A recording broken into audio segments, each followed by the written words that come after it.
Okay, this is part 2 of our second Excel lesson.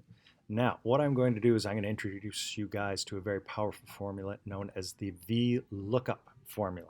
All right, essentially what this does is the VLOOKUP formula can look up data in a cell and it can compare it to data in another cell. Very quick explanation is for the VLOOKUP data that I'm going to do is it's going to compare the data that's here in here. In other words, it's going to say, hey, look, there's 73 in here.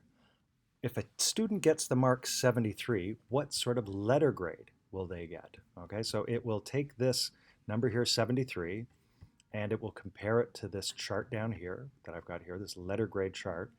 And if it's between a certain range, it will output a letter grade. So this student has a 73.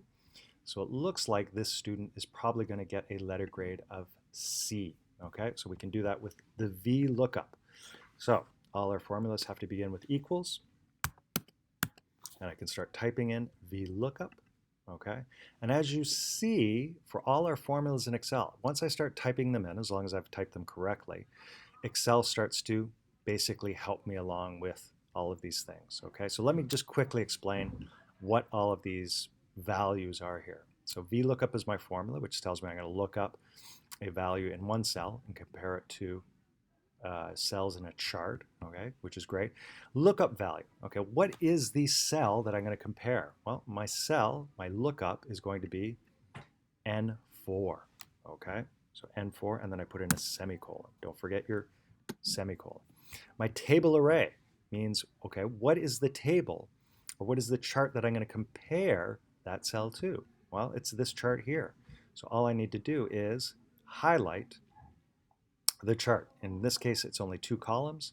So I just highlight, be very careful that you just highlight only the information that you want to put in there, okay?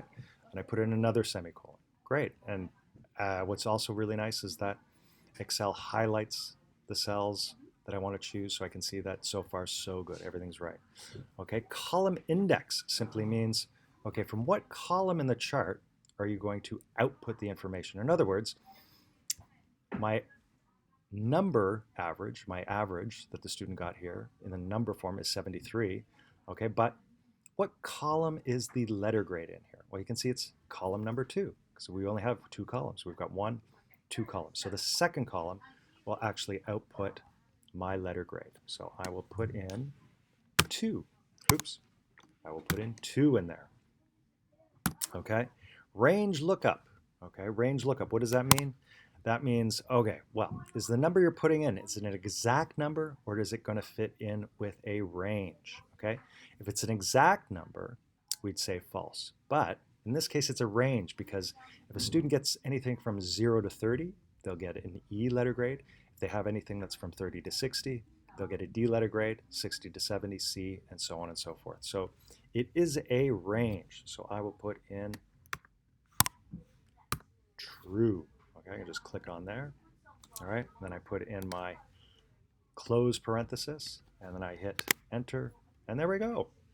Oh, stop that. Okay, so yeah, it outputs a letter grade. So in other words, the student got a grade of 73, and that is a letter grade of C. And once again, that is the formula that I use. Okay. Okay, so I want to autofill. Okay, I want to autofill. In other words, I want to put the same formula all the way down here. Don't forget, this is what we do. Put the cursor in there. Okay, bottom right-hand corner. Once it's solid, put it down, and uh-oh. Okay, I've got these errors. Whenever I have a hashtag NA or hashtag value, that means I've done something wrong. Okay, let me explain what we need to do and how we need to fix this. Oop, I don't want to go that far. Okay. Okay, so remember we spoke about absolute references. Okay, absolute references is when you put a $sign in between the letter of your cell. Okay, that's what I need here. I need a absolute reference because I'm going to drag and drop it down here, and I need to make sure that these values are cemented in, that these values, these cells are never going to move no matter what I do. So I need to put in an absolute reference. So I'm just going to put a $sign in front of the B, a $sign after the B, and I need to do the same thing with the C. Put a dollar sign before the C and a dollar sign after the C. Okay? Then I'm going to put my cursor at the end of my expression, hit enter, and I'm going to try the autofill now. Okay, so it's in the bottom right-hand corner of the cells, and there we go. It's absolutely correct. Okay, so this student got a 73, so that's a C. That's correct. This student got a 50, so they get an E. Okay. This student got 68, so they get a 68. The student gets a D. All right, and this student got a 94, so they get an A. Anything above a 90, 90 or above is an A. 80 to 90, B, and so on and so forth. Okay, so that's how we use the VLOOKUP. Cancel that. Very, very powerful tool that you'll be using a lot next year in ICT. Okay, I'm going to stop this video now because I'm going to do the if statement next, which also is going to be a little bit complicated. Okay.